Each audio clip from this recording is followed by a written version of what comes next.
Donkey Kong Land on the Game Boy released almost a year after Donkey Kong Country on the Super Nintendo.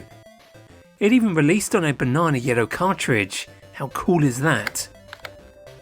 The game is actually quite different to the Super Nintendo original, including new levels and boss battles, and the graphics were really quite impressive at the time for a Game Boy game, though I do remember it being quite difficult to actually see on a Game Boy screen.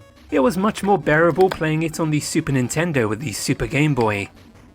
I wish Nintendo would include Super Game Boy support for the Switch Game Boy app. The colour palette here is actually really nice.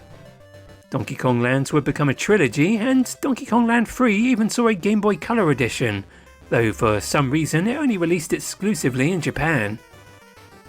I don't think they're quite as good as the Super Nintendo originals, but I still kind of like this little trilogy of games. Of the 3 games here, I think Part 2 is still my favourite.